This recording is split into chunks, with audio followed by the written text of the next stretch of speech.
بسم اللہ الرحمن الرحیم۔ السلام علیکم معزز ناظرین، اللہ تعالیٰ کے آخری نبی حضرت محمد صلی اللہ علیہ وآلہ وسلم 570 عیسوی میں مکہ میں پیدا ہوئے۔ آپ کے قبیلے کا نام قریش تھا۔ آپ صلی اللہ علیہ وآلہ وسلم کی والدہ کا نام حضرت آمنہ اور والد کا نام حضرت عبداللہ تھا۔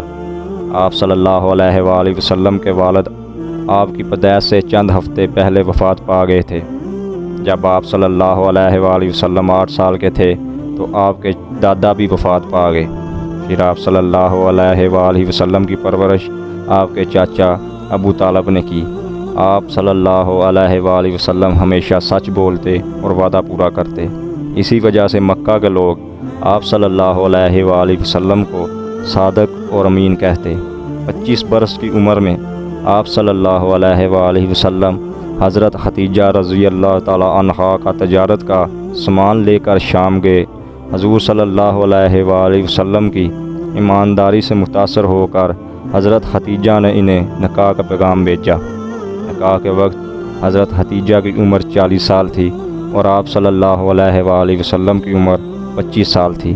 جب آپ صلی اللہ علیہ وآلہ وسلم غار حرا میں اکثر جاتے اور تنہائی میں اللہ سے دعائیں کرتے تھے۔ جب آپ صلی اللہ علیہ وآلہ وسلم 40 سال کے ہوئے تو ایک دن وہاں اللہ تعالیٰ کے فرشتے حضرت جبرائیل آئے۔ انہوں نے بتایا کہ اللہ تعالیٰ نے آپ کو آخری نبی چن لیا ہے۔ آپ صلی اللہ علیہ وآلہ وسلم غار آئے اور اپنی زوجہ حضرت ختیجہ کو یہ بات بتائی۔ وہ فوراً اللہ پر ایمان لے آئیں۔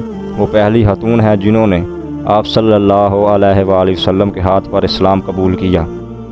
آپ نے اللہ کے حکم سے لوگوں کو بت پرستی چھوڑ کر ایک اللہ پر ایمان لانے کی دعوت دی۔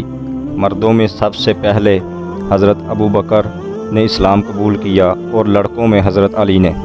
پھر کئی اور لوگ اللہ پر ایمان لے آئے اور آپ صلی اللہ علیہ وآلہ وسلم کے ساتھی بن گئے۔ یہ دیکھ کر قریش کے سردار آپ صلی اللہ علیہ وآلہ وسلم کی مخالفت کرنے لگے۔ مدینہ کے لوگوں نے آپ کو وہاں آنے اور سردار بننے کی درخواست کی۔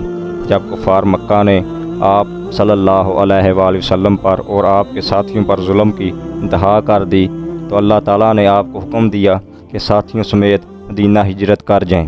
جو آپ صلی اللہ علیہ وآلہ وسلم کی طرف سے روانہ ہوئے۔ کافر مکہ آپ صلی اللہ علیہ وآلہ وسلم کو پکڑنے کے لیے نکلے۔ آپ صلی اللہ علیہ وآلہ وسلم اور آپ کے ساتھی حضرت ابو بکر ایک غار میں جا کر چھپ گئے۔ اس غار کا نام غار ثور ہے۔ اسی روز مکڑی نے اس غار کے منہ پر جالا تان دیا۔ جب دشمن وہاں پہنچے تو انہوں نے سوچا غار کے اندر کوئی نہیں گیا ورنہ جالا ٹوٹ جاتا۔ وہ واپس لوٹ گئے۔ کچھ دن بعد حضرت محمد صلی اللہ علیہ وآلہ وسلم اور حضرت ابو بکر مدینہ پہنچ گئے۔ مدینہ کے لوگوں نے بہت خوش ہو کر آپ کا استقبال کیا اور اس وقت آپ صلی اللہ علیہ وآلہ وسلم کی عمر 53 برس تھی۔ نبی پاک صلی اللہ علیہ وآلہ وسلم سب کے ساتھ نرمی، محبت اور عزت سے پیش آتے۔ اس کے نتیجے میں بہت سے لوگوں نے اسلام قبول کر لیا۔ آپ صلی اللہ علیہ وآلہ وسلم کی تعلیم اور تربیت کے اثر سے معاشرہ بدل گیا۔ عورتوں کو عزت ملی اور غریبوں، یتیموں اور محتاجوں کو بھی احترام ملا۔ اپنی وفات سے کچھ عرصہ پہلے حضرت محمد صلی اللہ علیہ وآلہ وسلم نے آخری خطبہ دیا۔ یہ خطبہ پوری انسانیت کے لیے ہدایت اور رہنمائی پر مبنی ہے۔